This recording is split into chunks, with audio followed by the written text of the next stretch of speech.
Birthdays, babies, and emotional support chickens. This is the fourth episode of season 3 of The Conners.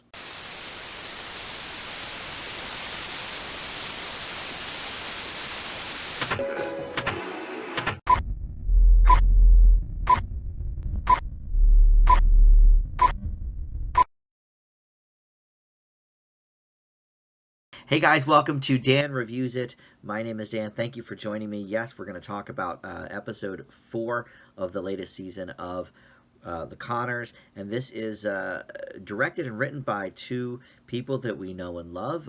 It was directed by our good friend Fred Savage from, of course, the Wonder Years way back when, but he's found a real nice niche for himself directing some television episodes, including Always Sunny in Philadelphia, and he's done a few episodes now of The Conners, and he directed this one, and it's written by Bruce Rasmussen, who goes back to the original Roseanne days. He was one of the producers of that show way back in the day, so he's been a mainstay with the Connor family for a long, long time. So let's get into tonight's episode. As you can tell from the title, there's 3 different things tonight.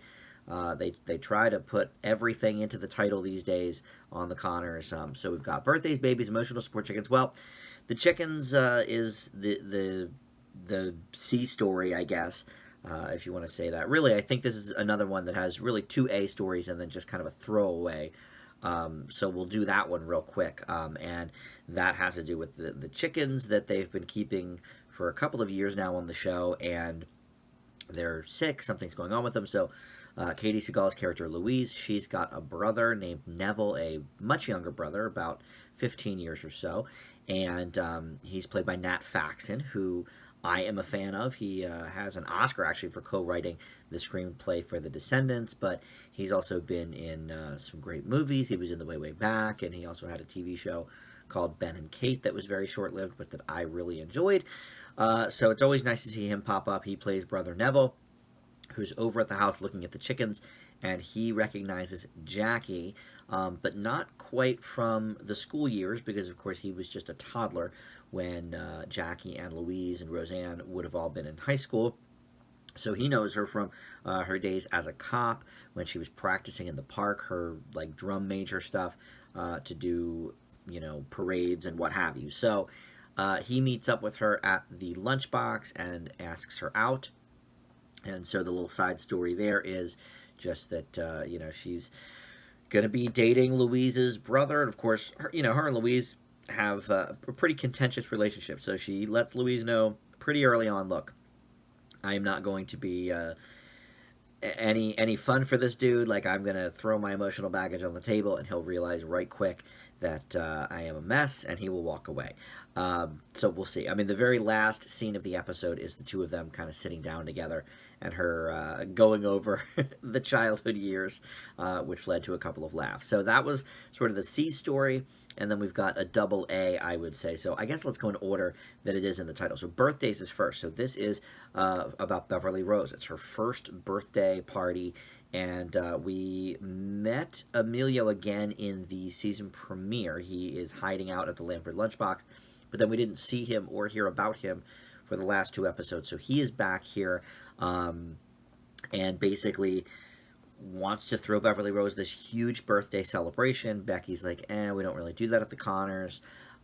So, let's hold off on that. Plus, nobody really knows you're here. Certainly not my father, Dan Connor. So, he says, look, I want to celebrate this birthday. My family does things differently. I want to do it up. Da, da, da, da. So she allows for a cake, a piñata, and some music, and he ends up going completely all out for it. And in the meantime, that means we have to tell Dan that Emilio is here. So Becky's really nervous about that. Tries to get him at a good moment, but of course Dan sees right through her and is like, what's going on, Becky? If Emilio walks through here right now, I'm going to kill him. And so he decides he doesn't even want to attend the birthday. And then at the same time as the party, they are talking about having a baptism for Beverly Rose as well, because Emilio comes from a Catholic family, which completely makes sense, knowing his upbringing. And of course, the Connors aren't so much about religion. We've gone over that from the original Roseanne days when DJ was kind of sneaking off to church, and it was, a big deal for the family. And I don't know. I always sort of appreciated that because it made their family even more like mine. Not that we were, anti religion necessarily in my household, but to be completely honest, I went to Catholic school when I was very little, and then that was about it. We went to church on occasion, maybe for Christmas and Easter, like classic people do. But that was more because my grandmother went. I mean, my grandmother went to church every single day of her life, pretty much. She was a Catholic, but my family, we didn't do that. And I can relate to the birthday thing too, because my family does not really make a big deal about birthdays. In fact, one year my parents forgot that it was my birthday, so we don't really do birthdays in my house either, which is something that my brother's wives have really gone the other way with. They've been like, okay, we're going to make big deals out of everybody's birthday. So, these days I celebrate birthday with mostly my friends, and we do stuff, here. Although my birthday is next week, it falls around Thanksgiving. So I am always at least home to see my family around my birthday, which is nice, but it's really my sister-in-law and her kids and stuff that make the big deal of my birthday. So I can definitely relate on that aspect too. I mean, look, there's a reason that I stuck with Roseanne for so long when I was a kid. I mean, when it was really, it meant a lot to me because I really saw myself in these characters, and I am the exact same age as Sarah Gilbert, so I am Darlene's age, and I really, really identified with her from way back. So, I mean, there's tons of my videos that I've posted about the Connors and Roseanne in the past have mentioned that. So, but the birthday plotline specifically really kind of hit home for me as well. So, anyway, at the baptism, Dan decides to finally join, and he says, "Look, I want Beverly Rose to look back and know that I loved her." And the scene ends there very abruptly, which, they tend to do these days with the shorter scripts on the Connors. I think it might have been nice to at least sort of throw one extra line in there or something, like Becky, pats him on the arm or something and says, oh, she knows, or she'll know, or whatever. I don't know, just put a little button on the end of the scene. But that scene also correlates with the other portion of the episode, which is the babies portion, and that is that in the first scene, we find out that Darlene is pregnant. She tells Becky before she tells anybody else, and they're so excited. They're like, oh my god, we can raise our kids together. We can go to Mommy and Me and not have to speak to anybody because we'll have each other, and it will be very nice and lovely. And so that garnered a few laughs. She told Ben about it at lunch the next day, and he is super excited about it, and oh my god, I was just lying before when I said it was okay to not have a baby. I really want one, da da da da. So a little bit later in the episode, we learned that Darlene had a false positive on the pregnancy test. She's not pregnant. In fact, not only is she not pregnant now, but she will never be pregnant because she is premenopausal at this point. That leads to a couple of humorous lines as she's talking to the doctor over Skype or something, or Zoom, but it ends in a real emotionally charged scene with her and Ben, where she breaks the news to him during Beverly Rose's party, and he admits that, okay, well, I was just lying when I said that I was so excited. I was excited because you were excited, da da da da da, I'm fine. And she says she is too, and they both admit that they're lying to each other. And it was a very emotional scene. I'm welling up again. I mean, I just watched it, so still fresh for me. But it was by far, in this season, the most emotional. Well, I don't know. I mean, that scene in the first episode, in the premiere, where they were online at Wellman Plastics to get interviewed, that was pretty emotional too. Sarah Gilbert really is bringing the emotion with this Darlene character this season. Darlene and Becky both, really. Boy, yeah, I forgot about how emotional that scene was too. But I don't know, this scene gets me as well. and really had me welling up. And so this leads into the final scene where they're at the baptism, and they are the godparents, Darlene and Ben. And so they get called over and are holding the baby, and he says to her, "Are you thinking what I'm thinking?" And she makes a joke about outrunning Becky. Um, but they never actually say what they're thinking. So are they thinking of adopting a baby? Are they thinking of trying other things that or having a surrogate, or whatever? So it was left unanswered. Hopefully we'll see. The titles for the next two episodes is Friends in High Places and Horse Surgery, and then the other one after that is Protest, Drug Test, and One Leaves the Nest.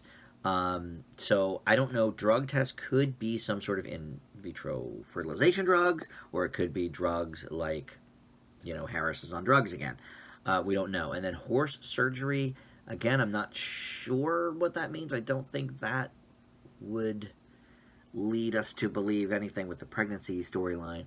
Although, Friends in High Places and then drug test the next episode. So obviously it is probably some sort of drug issue. And if so, they sort of set it up this episode because Harris mentions that if Darlene's biggest high is a job well done or whatever the joke was, Harris goes, "Oh well, that just tells me you haven't tried enough drugs or something." So I don't know. There could be something with that.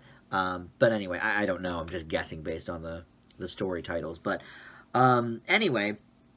So that's all that happened in tonight's episode. That's everything. It was, like I said, a very emotionally charged episode. I will point out, before I really get into the specifics of how I felt, that DJ did have a scene here, and it landed. It was funny. He was wearing a mask, and he had a ventriloquist dummy, and he was saying, "Oh, I'm going to, talk to the kids about how it's great to put on a mask," and all of this mask safety and stuff. And it had to do with, "Oh well, you're really only wearing the mask, DJ, because you don't want everybody to see your lips moving." It was a good joke, and he pulled it off very well with his reaction. I give Michael Fishman crap sometimes on this channel, a lot actually of the time, but look, I thought he directed the Halloween episode pretty competently, and I think he was fine here. I think he's better in small doses. I think he's better in unemotional scenes. And also, they never quite resolved, I guess, the DJ and Mary thing. Is Mary now living there? I mean, she was in the episode as well, but I don't know. That doesn't tell me anything. So we are led to believe that she is, I guess. But these episodes were shot all out of order, so I don't know necessarily what we're supposed to believe is taking place when. So it's hard to tell. But I thought he did a good job tonight. Overall, I thought this was the best episode of the season so far, because I think we're finally dealing with several of these issues that have been coming up really since last season. I mean, Ben and Darlene have been talking about having a baby for a little while here, so I'm glad that that is sort of being brought up again, and maybe we're putting a pin in that. But from the end of the episode with the baptism and them saying, "Are you thinking what I'm thinking?" I'm thinking that no, we're not quite done with it yet, and we will get more from that storyline, which would be great. I mean, it would be so fun to see Darlene and Becky raising kids essentially together. I mean, they'll be a year and a half apart, or 2 years apart, but essentially they'll be raised as siblings, and I think that's the age difference between Becky and Darlene. I think that would be an awesome storyline to follow through on. So that would be fun. And obviously they haven't made the show about the baby like a lot of shows do. So I don't think that we're going to get a ton of baby storylines, even if Darlene and Ben do have a baby or adopt a baby or whatever they're going to do. We haven't really focused too much on Becky's baby. It is interesting, though, she had an emotional scene with Emilio as well, because she was kind of giving him crap about how much he spent on all the decorations, but he's like, "Look, this is my baby too, and I want to be every part of her life, that you are, and this and that." And Becky reveals to him, "Look, I almost didn't even tell you I was pregnant. I really don't know how to do this. I don't want anybody telling me how to raise my baby. And so that actually was a bit of an emotional scene too, but I'm glad they had it. This episode had a lot of important discussions. Obviously, Dan is very angry about Emilio being in the country.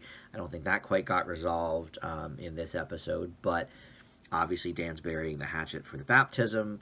And then Darlene and Ben having a very emotional moment. And the kids were sort of scattered about this episode. Harris, and Mark and Mary all sort of appeared here and there. None of them really had much to do, really, but that's okay. I think this episode had more than enough going on.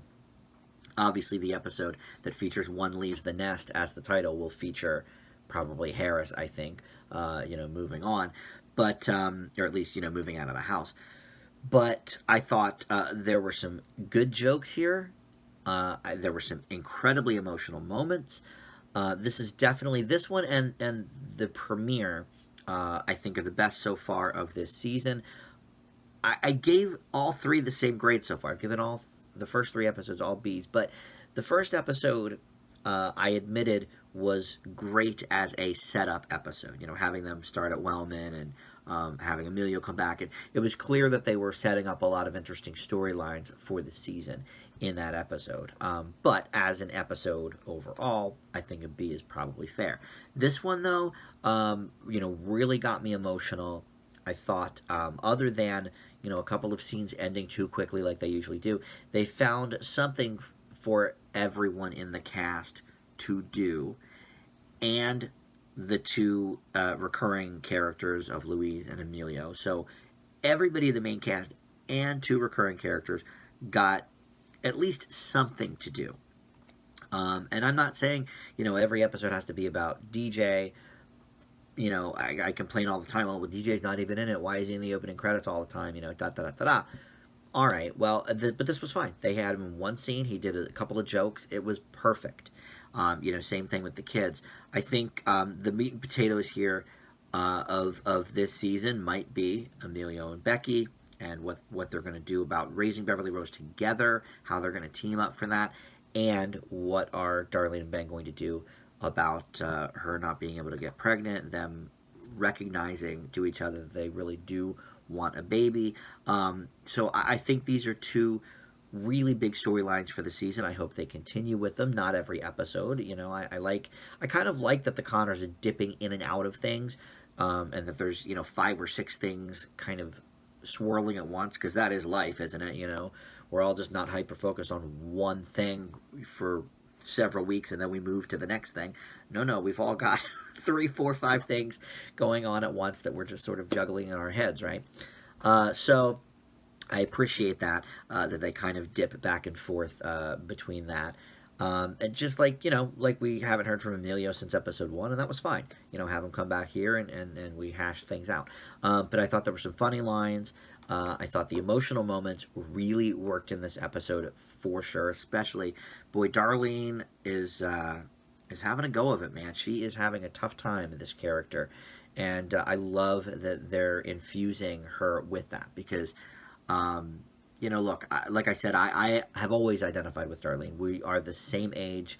They say she's 43 in this episode. That is how I'll be turning next week. So I have always identified with her, and to see her struggling, with this after so many other things, have gone wrong the last couple of years, it's very touching and very moving. And one more reason why this is, still. I think one of the best shows on TV. I'm not going to say it's the best. It's certainly the best of all of the reboots we've gotten over the last 4 or 5 years, and I'm glad it's continuing on. But anyway, let's wrap it there. I got to give this thing a grade. I am going to give this episode an A-.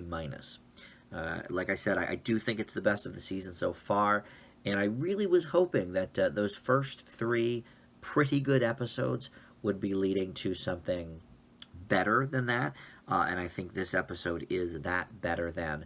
that we've been waiting for. So comment below, let me know. There's a couple of you that that always in the comments like to sort of give me your own grades. I love it. Let me know. And they don't always agree with me either. The grades vary kind of wildly too. So. But let me know. Did this episode work for you guys? Did you like the birthdays, babies, and the emotional support chickens? Is there something you want to see more of, less of? Let me know your thoughts. But yeah, for me, this was a winner. I'm glad that this show is trudging along, and it was interesting. One other thing I'll say. This show really has leaned in to the COVID stuff. Everybody was wearing masks, scene to scene. Now they don't have characters talk with masks on, except for the DJ scene when he was doing the ventriloquist dummy. But, like Nat Faxon, he had a mask on when he came into the Land for Lunchbox, and then they take them down to talk to each other, which is kind of a bummer. It's kind of not realistic, but I think, for me anyway, you got to give them a pass. I mean, they're at least trying to get the whole mask thing together and show that wearing masks is good, and they had the priest wearing a mask in the baptism scene, and all of that. So I have to give them props for that. But anyway, that will do it. Thank you so much for watching, and we'll see you next time. Bye.